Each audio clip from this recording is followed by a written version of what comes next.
오늘은 참 기쁘고 복된 날이고 즐거운 날이고 영광스러운 날입니다. 함께 그린 교회가 이곳 비봉에 심겨진 지 개척된 지 1년이 되는 날이기 때문에 그렇습니다. 함께 그린 교회를 기도로 준비하고 개척에 참여한 우리 그린시티 교회에게도 깊은 감사의 말씀을 드립니다. 1년간 교회를 섬겨주신 우리 성도님들 너무너무 고생도 많으셨지만 하나님께서 위로해 주시고 더 큰 은혜로 채워주실 줄 믿습니다. 교회 하나가 어딘가에 세워진다라는 것은 천지가 진동할 만한 일입니다. 왜냐하면 이 과정에 얼마나 많은 영적 전쟁들이 있는지 몰라요. 정확한 수치는 제가 모르겠지만 평균적으로 1년에 대한민국에 약 1000여 개의 교회가 새로 개척이 되어진다라고 합니다. 그런데 지난 2017년도 자료로는요, 약 3000개 정도의 교회가 문을 닫았다라고 합니다. 안타까운 것은 코로나 팬데믹을 지나면서 개척보다 더 많은 교회들이 문을 닫고 있는 것이 지금 대한민국의 실정인 것이죠. 문을 닫지 않고 그래도 교회로서 뿌리를 내려 1년을 버틴 교회라 할지라도 그 참여한 성도들의 숫자는 20명에서 30명 정도에 지나지 않는다라고 보고되어지고도 있습니다. 그리고 더 충격적인 자료를 제가 또 보았는데요, 소형교회 사모님들이 대부분 개척하여서 1년에서 3년이 지나면서 대부분 육체적, 정신적 건강의 위기를 크게 겪는다라는 이야기도 제가 들었습니다. 놀라웠습니다. 우리 교회는 건강해요. 우리 교회 사모님 문제 없습니다. 모두가 다 얼마나 하나님께서 건강하게 이끌어 주셨는지 몰라요. 아이도 태어나서 첫 돌을 맞이할 때까지 얼마나 가슴 졸이면서 이렇게 봅니까? 그렇죠? 아이고 아프면 안 되는데, 건강해야 되는데, 첫 돌을 건강하게 맞이했을 때 얼마나 부모로서 그게 감격이 되고 건강한 마음, 건강함으로 인하여서 드는 든든한 마음이 있는지 모릅니다. 교회도 마찬가지인데 이런 영적인 전쟁에서 함께 그린 교회가 1년을 잘 버텨가지고 뿌리를 내릴 수 있었다라는 것입니다. 이것이 은혜인 줄로 믿습니다. 아멘. 교회 섬기시느라 고생도 수고도 많으셨습니다. 얼마나 그러나 그 가운데 또 하나님의 은혜도 많이 있었습니까? 이 시간 옆에 계신 분들 한번 축복하면서 그렇게 인사 한번 나누면 좋겠습니다. 당신 때문에 교회가 세워졌습니다. 당신 때문에 교회가 세워졌습니다. 그동안 정말 수고 많으셨습니다. 그동안 정말 수고 많으셨습니다. 앞으로 같이 수고하겠습니다. 앞으로 같이 수고하겠습니다. 아멘. 여러분, 혼자 가는 길이라면 얼마나 그 길이 외롭겠습니까? 그렇죠? 하지만 같이 가는 길이라면 서로 힘을 얻을 수 있을 것입니다. 뿐만 아니라 주님과 동행하는 그 길이라면 얼마든지 우리에게는 은혜의 길이 될 줄로 믿습니다. 오늘은 하나님께서 함께 그린 교회를 이 비봉 땅에 심으신 날이기 때문에 먼저 하나님께 풍성한 영광을 돌리는 날이 되기를 바라고요. 또 우리 성도님들 모두에게도 그 은혜를 돌아보면서 서로 마음껏 위로하고 또 은혜를 나누는 날이 되기를 바랍니다. 교회 설립 1년이 되었다고 하니 많은 분들이 축하를 해 주셨는데요, 오늘 예배 후에 점심 식사 맛있게 드시고 또 서로 교제하시고 오후 3시에 함께 그린 교회 설립 1주년 감사 예배가 있습니다. 풍성한 잔치일 것입니다. 다 같이 참여해 주셔서 기쁨으로 서로 나누면 좋겠습니다. 교회가 세워진 역사를 제가 한번 생각해 보니까 교회가 세워진 역사를 거슬러 올라가면 결국은 예수님께서 교회를 세우신 그 역사로 올라가 볼 수 있겠죠. 그래서 마태복음 16장에서는 이렇게 표현을 합니다. 예수님이 베드로에게 내가 이 반석 위에 내 교회를 세우리니 음부의 권세가 이기지 못하리라. 아멘. 그렇게 해서 예루살렘 교회가 역사상 제1호 교회로 세워지게 됩니다. 그리고 말씀하신 대로 모든 교회는 주님의 교회이고 주님이 세우시는 교회가 되었습니다. 그런데 이 조금 더 역사를 거슬러 올라가 보면은 구약에서도 교회가 세워지는 발판이 마련되었다라는 것을 생각해 보게 되는데요. 바로 믿음의 조상이라고 하는 아브라함에 의해서 교회 역사의 발판이 마련되었다라는 것을 우리가 확인해 볼 수 있습니다. 왜 그럴까요? 오늘 본문의 말씀을 통해서 우리가 그 은혜를 깨닫고 교회를 세우신 하나님께 영광을 돌릴 수 있기를 바랍니다. 먼저 우리가 읽은 본문의 배경 내용을 잠시 살펴보면 이렇습니다. 우리가 읽은 창세기서 23장은요, 아브라함의 아내 사라가 127세를 살고 이제 죽게 되었습니다. 그렇게 창세기서 23장이 시작되고요, 아브라함에게 있어서 사라가 어떤 존재입니까? 그 먼 갈대아 우르라는 곳에서 조상 대대로 살다가 그곳을 떠날 때부터 아브라함과 그 아내 사라는 함께 걸어왔습니다. 갈대아 우르가 어디입니까? 지금으로 치면 이라크, 중동의 이라크의 남부이고요, 요즘에 세계적으로도 가장 이슈가 되는 호르무즈 해협, 그 호르무즈 해협의 가장 안쪽 끝이 바로 이 이라크가 시작되는 곳 갈대아 우르 지역입니다. 그러니까 이란과 접경을 하고 있는 호르무즈 해협의 가장 안쪽 끝이 이라크 남부고 그쪽이 갈대아 우르 지역이었던 것이죠. 그 먼 갈대아 우르라는 곳에서 아브라함과 사라는 결혼을 하게 되었고 함께 길을 떠나게 됩니다. 정확한 결혼의 그 시기를 성경이 말하지는 않지만 아마도 10대에 일찍 결혼하여서 그 땅을 떠났던 것으로 추정이 됩니다. 사라가 127세로 생을 마감했기 때문에 아브라함과는 그래서 약 110년 정도를 동행했다라고 우리가 추측해 볼 수 있겠죠.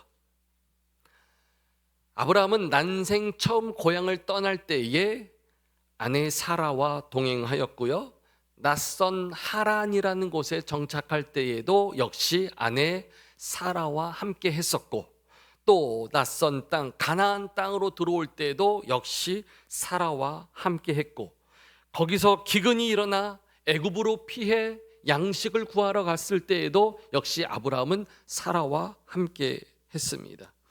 그러다 사라 나이 90세에 아들 이삭을 낳게 되었고 곱게 키웠지만 안타깝게도 사라가 죽은 뒤에야 아들 이삭이 40세의 나이로 결혼을 하게 됩니다.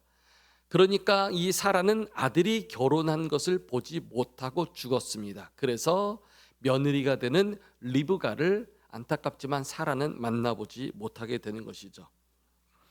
아브라함이 아내 사라의 장례를 치른 후에 아들 이삭의 아내를 찾기 위해서 종을 고향으로 보내어 리브가를 맞아 데려오게 합니다. 그렇기 때문에 성경의 내용으로 유추해 보면은 사라는, 어머니 된 그 사라는 안타깝게도 아들의 아내, 즉 며느리를 만나보지 못하고 죽게 된 것이죠. 아브라함은 127세로 죽게 된 이 아내 사라로 인해서 아주 큰 슬픔에 빠져 있었습니다. 그래서 슬퍼하며 애통하던 중에 헷 족속을 만나게 되는 것이죠. 아브라함은 이 헷 족속에게 자신이 나그네이기 때문에 아내를 장사 지내기 위한 매장지가 필요합니다라고 요청을 하게 됩니다. 아브라함이 헷 족속 사람들에게 스스로 고백하기를 나는 나그네요, 거류하는 자라. 하나님의 약속을 믿고 약속의 땅에 이르렀지만 그 약속이 아직 성취되지 않은 표현인 것으로 보입니다. 가나안 땅에 들어가 아브라함이 거류하고 있었지만 그 땅의 주인이 되지 못한 상태였다라고 성경이 말해주는 것이죠. 그런데 그 당시 그 땅의 주인으로 서 있었던 이 헷 족속이 그 땅에 나그네로 온 이 아브라함에게 그 위상을 높여주며 이야기를 합니다. 그리고 예의를 갖추어서 객인 아브라함에게 땅을 제공하겠다, 무상으로 제공하겠다라고 제안을 합니다. 그것도 아주 정중히 아브라함에게 예의를 갖추어 그의 위격을 높여주면서 제안을 하게 된 것이죠. 그러면 그 땅의 주인이었던 헷 족속이 왜 그 땅에 객으로 있는 아브라함에게 그를 높여주며 예의를 갖추며 무상으로 그에게 땅을 제공하겠다라고 했을까요? 창세기서 24장 6절에 보면 헷 족속이 아브라함에게 한 말을 통해 그 답을 우리가 유추해 볼 수 있습니다. 내 주여 들으소서, 당신은 우리 가운데 있는 하나님이 세우신 지도자이시니, 이렇게 표현합니다. 일단 호칭부터가 내 주여라고 아브라함을 부릅니다. 내 주여라는 이 표현은요, 그 당시 주인을 뜻하는 표현이겠죠. 그래서 그 나라의 절대 권력자인 왕을 호칭할 때에도 주여라고 불렀었고요. 그 당시에 사회적으로도 상당히 존경을 받을 만한 지위가 높은 사람에게 내 주여 이런 표현들을 썼었습니다. 당시 아브라함이 나그네였음에도 불구하고 그 지역 사람들에게 얼마나 존경을 받는, 신뢰받는 사람이었는지를 이 호칭을 통해서만도 우리가 알 수가 있는 것이죠. 사실 객과 다름이 없는 사람이 그 땅의 주인한테 이런 대접을, 내 주여라는 이런 대접을 받는다는 것을 볼 때에 이 아브라함이 하나님 중심적인 그 믿음이 얼마나 견고했는지를 알 수가 있게 합니다. 그러면서 햇사람들은 아브라함에게 당신은 하나님이 세우신 지도자다라고 이렇게 인정을 합니다. 아니, 하나님을 모르는 햇사람이 아브라함을 보면서 아브라함이 믿는 그 하나님을 인정해 주는 것이에요. 당신이 믿는 그 하나님, 그 하나님이 세우신 지도자가 바로 당신입니다 라고 존중을 해 주는 것이에요. 아브라함의 삶에서 그 배후에 초월적인 힘을 가지신 하나님이 느껴졌다라는 것이에요. 그 초월적인 하나님이 그의 사람 아브라함을 붙잡고 계신다라는 것을 햇사람이 볼 때도 느껴졌다라는 것이에요. 그래서 한 가문이나 가족을 뛰어넘어서 그 사회에서 영향력 있는 지도자로서 대우를 하고 있다라는 것을 보게 됩니다.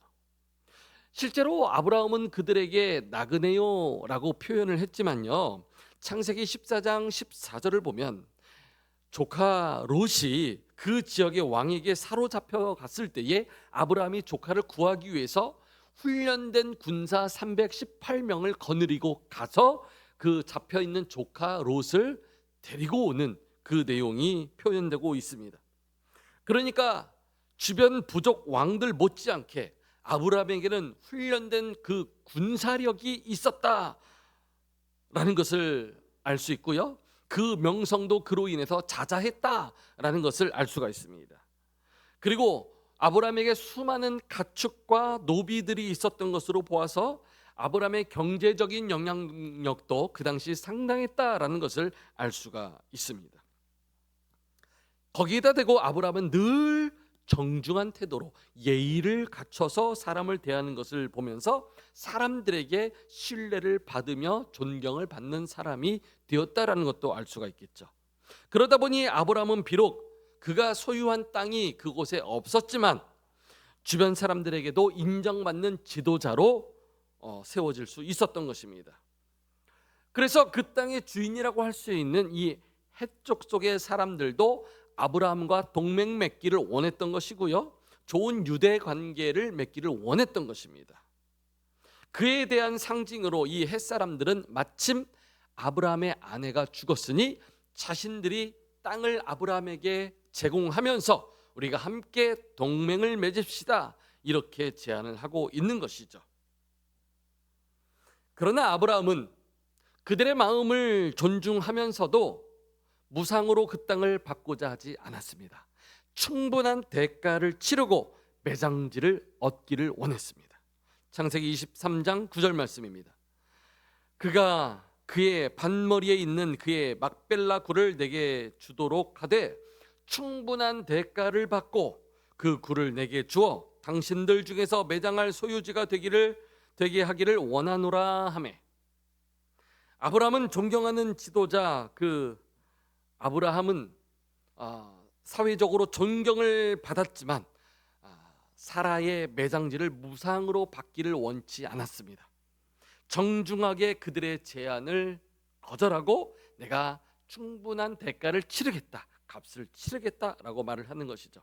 그랬더니 헷 족속의 지도자 중에 한 사람인 에브론이라는 사람이 성문에 들어온 모든 자가 듣는 데서 아브라함에게 말을 합니다.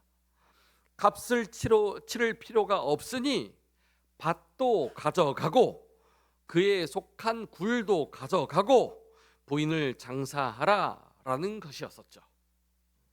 그 에브론이라는 사람이 성문에 들어온 모든 자가 듣는 데서 이렇게 말을 했다라는 표현으로 유추해 보면 이 에브론은 그 헷 족속의 사람들 중에서도 상당히 권위가 있는 지도자급의 사람이었다라는 것을 알 수가 있고요. 그 당시의 문화로 유추해 보면은 재판관과 같은 아주 지위가 높은 사람인 것을 알 수 있습니다. 그래서 많은 사람들이 모이는 성문에서 재판을 할 때 많은 사람들이 듣도록 선포하는 역할을 했던 것이었던 것이죠.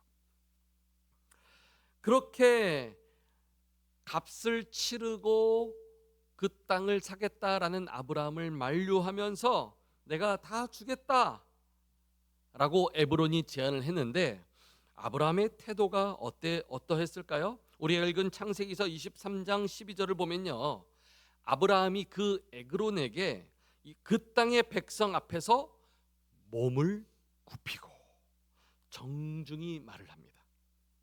청하건대 내 말을 들으시오. 내가 그 밭값을 당신에게 주리니 당신은 내게서 받으시오. 내가 나의 죽은 자를 거기 장사하겠노라. 이렇게 제차 3차 헷 족속의 지도자가 되는 에그론과 아브라함이 그냥 주겠습니다, 아니요, 값을 치르겠습니다, 아니 그냥 주겠습니다, 아니 값을 치르겠습니다, 제차 3차 이렇게 옥신각신하면서 밀당을 하는 것을 보게 됩니다. 그러면서 아니 그냥 주겠다고요, 사실 은 400세겔이긴 하지만 그냥 주겠다고요 라고 햇사람이 그렇게 제안을 하자, 은 400세겔이라고요? 그러면 제가 그 값을 치르겠습니다. 헷족속도 그냥 주겠다고 하면 굳이 바뀔 필요도 없었을 텐데 그냥 주겠습니다, 은 400세겔인데 그냥 주겠습니다, 값을 아주 비싼 값을 넌지시 말하면서 그렇게 표현을 한 것을 보게 됩니다. 그러면 은 400세겔은 어느 정도의 가치일까요? 은 한 세겔은요 약 11.5g 정도 됩니다. 그러면 은 400세겔이면은 약 은 4.6kg 정도 되는 것이죠. 보니까 제가 한번 이렇게 살펴보니까 실버 바가 있어요. 그렇죠? 1kg짜리 실버 바가 요즘에 한 400만 원 정도 합니다. 그러니까 은 400세겔이면 요즘 돈으로 하면 1840만 원 정도 하는 가치가 돼요. 1840만 원 별거 아니죠, 그렇죠? 뭐 차 한 대 값도 안 되는 건데 뭐 그렇게 대단한 것처럼 보이지 않아요. 그런데요, 아브라함 당시에 은 한 세겔이면요 일반적인 노동자 4일치의 품삯에 해당된다라고 합니다. 그러니까 은 400세겔이면은 446 1600일 정도, 노동자가 1600일 정도 일을 해서 받을 수 있는 품삯의 가치가 되는 것이죠. 그렇게 되면은 5년 이상의 품삯이고요, 요즘으로 쳐도 억대가 넘는 굉장히 아주 값비싼 금액을 치르고 그 매장지를 아브라함이 구입하게 되었다라는 것입니다.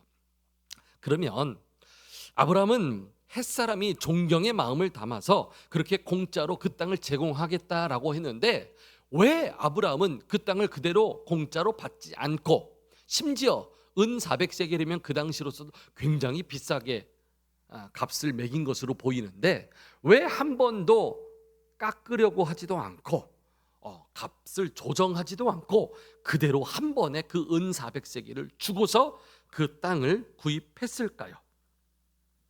아브라함은 그렇게 가나안 땅에 들어와서 처음으로 땅을 구입하게 됩니다. 공식적으로 값을 지불하고 아내 사라를 장사 지낼 막벨라 굴을 사게 된 것이죠. 창세기 12장 7절에서 하나님은 아브라함에게 분명히 약속하셨습니다. 어떤 약속입니까? 내가 이 땅을 내 자손에게 주리라. 그러면 이 땅이 아브라함의 땅 될 것이다 라는 말씀인 것이죠. 그리고 그 약속이 이제 지금 처음으로 막 성취되는 순간인 것이죠. 마므레 앞 막벨라에 있는 에브론의 밭과 거기에 있는 굴과 밭과 그 주위에 둘린 모든 나무가 이제 공식적으로 아브라함의 것이 된 것입니다. 그런데 성경은 이 과정에서 의도적으로 한 단어를 강조하며 창세기서 23장을 마무리합니다. 그 단어가 바로 확정이라는 단어예요. 확정되었다라는 이 표현을 18절과 20절에서 두 번 반복하여서 사용하는데요.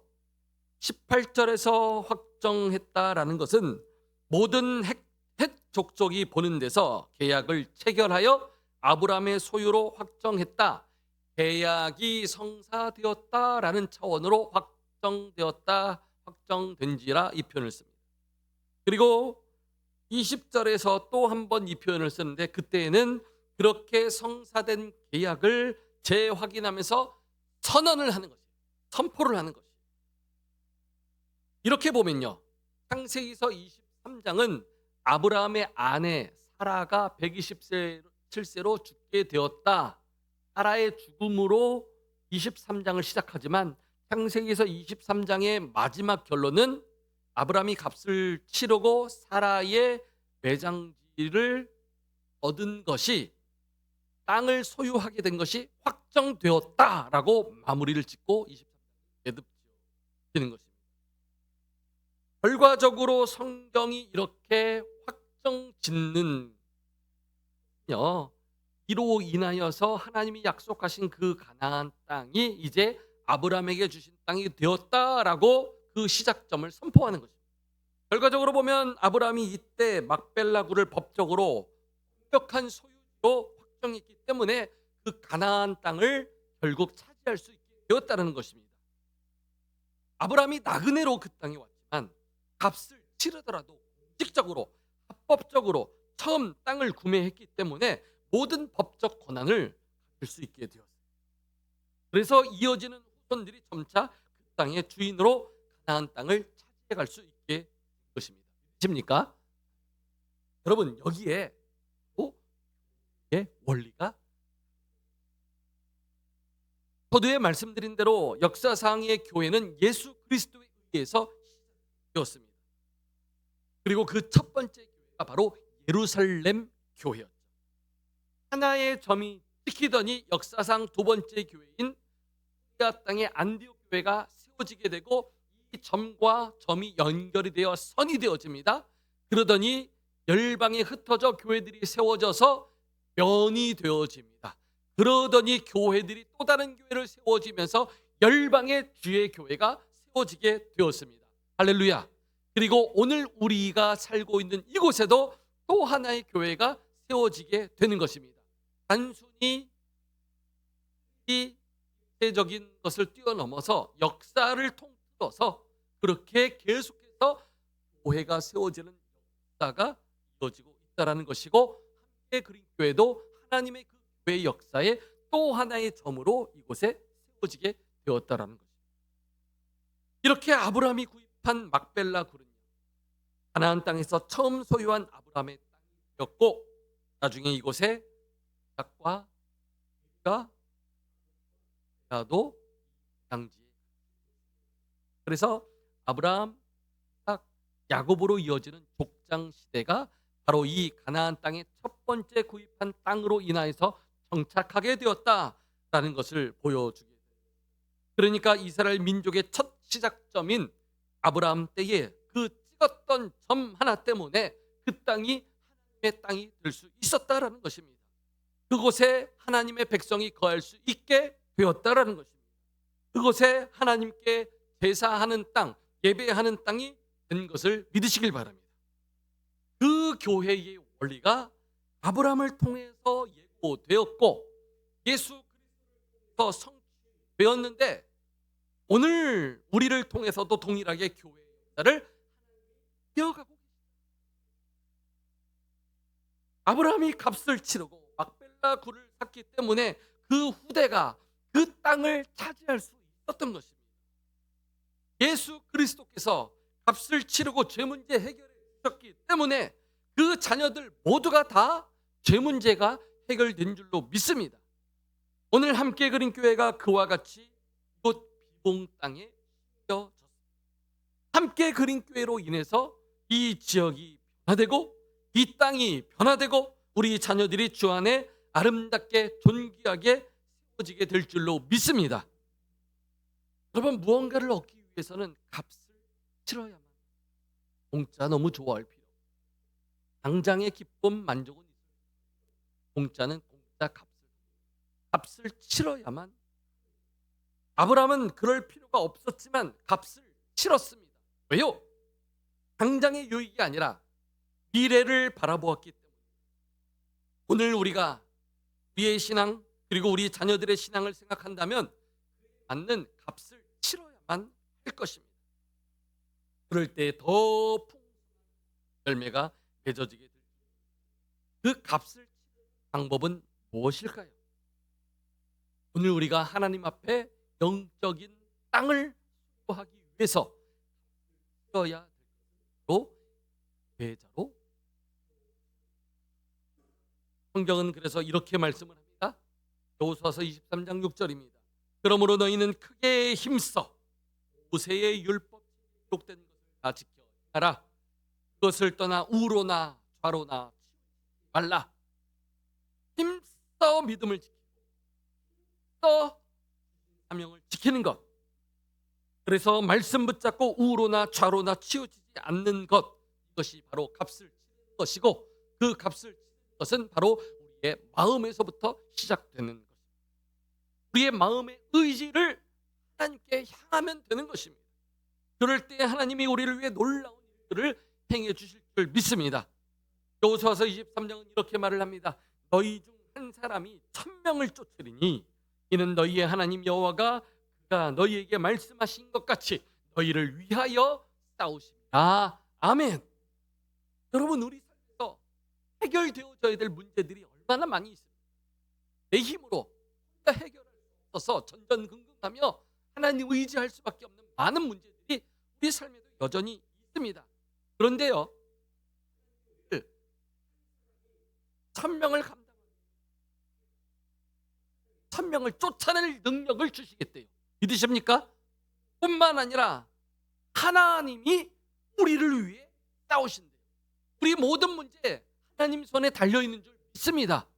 내 힘으로 해결하려고 해봤자 만들지 아무. 하나님을 의지할 때에 하나님께서 1000명을 쫓아내듯이 능력을 주시겠다고 말씀하셨고, 하나님이 우리를 대신해서 싸워주시겠다라고 하셨습니다. 모든 문제의 답이 믿습니다. 아멘. 이 은혜가 믿음으로 죽게 나아가는 사랑하는 함께 그린 교회 모든 성도님들과 그 가정에 그대로 임할 수 있기를 주님의 이름으로 축원합니다. 여러분은 아브라함의 시선은요, 당장의 유익에 머물지 않았습니까? 않았습니다. 아브라함의 시선은요, 단순히 육신의 만족을 위하지 않았습니다. 아브라함의 시선은요, 환경에 끌려가지 않았습니다. 값을 치르더라도 그 소유권을 값을 치르더라도 가족과 공동체의 유익을, 값을 치르더라도 후대가 얻을 땅이 있음을 보았습니다. 그것이 바로 믿음입니다. 믿으십니까? 오늘 우리에게도 그와 같은 아브라함의 믿음의 시선이 회복될 수 있기를 축복합니다. 여러분, 똑같은 것을 보고 똑같은 경험을 하더라도 그것을 만약 우리가 믿음으로 바라볼 수 있다면 전혀 다른 세계를 얻어낼 수 있습니다. 그래서 우리는 말씀이라는 안경을 쓰고서 세상을 봐야만 합니다. 사람이 무슨 안경을 써서 따라서 그만큼의 세상을 보게 됩니다. 선글라스 된 선글라스 색깔의 세상을 보는 것이고, 노란색의 안경을 쓰고 노란 빛의 세상을 보게 됩니다. 믿음의 안경을 쓰고 보면은 믿음의 세상이 되어지는 것인 줄 믿습니다. 하나님의 말씀의 안경을 쓰고 우리가 세상을 바라볼 수만 있다면 아브라함의 시선을 회복할 수 있을 것입니다. 여러분 한번 생각해 보세요. 한 주간 동안 우리의 삶은 그저 세상적인 시각이었었고, 그저 육신의 안락을 위한 시각이었을 것이고, 당장의 내 유익을 바라보는 그런 시각들. 하지만 함께 근교회 설립 1주년을 맞아서 모든 성도들은 아브라함의 시선을 회복할 수 있기를 축복합니다. 우리가 멀리 내다보되 그리고 길로 달려가는 것입니다. 그리고 함께, 그러기 위해서는 내 힘만으로는 부족합니다. 그것을 먼저 인정할 수 있어요.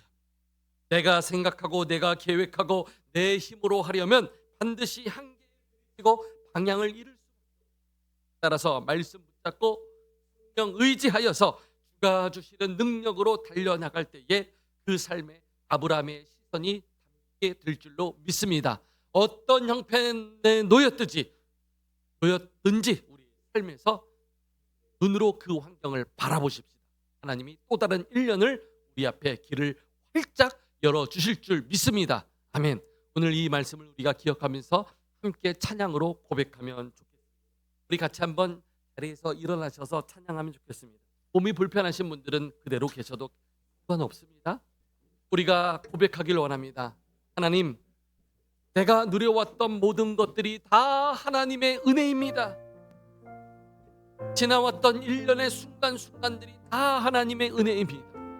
1년 동안 아이들이 자랐고 1년 동안 우리가 믿음으로 성숙해졌습니다. 이 모든 것이 은혜입니다. 때로 우리가 값을 치르느라 마음의 고생도 있었고 육신의 고생도 있었고 아픔과 힘든 순간들도 있었지만, 그러나 은혜로 보상해 주셨음을 믿습니다. 우리가 걸어왔던 모든 순간이 결코 당연한 것이 아니었었습니다. 하나님의 은혜로 채워주셨고 인도해 주셨음을 믿습니다. 모든 것이 은혜입니다. 은혜입니다. 우리 이 찬양으로 말씀의 은혜를 담아 같이 고백하길 원합니다.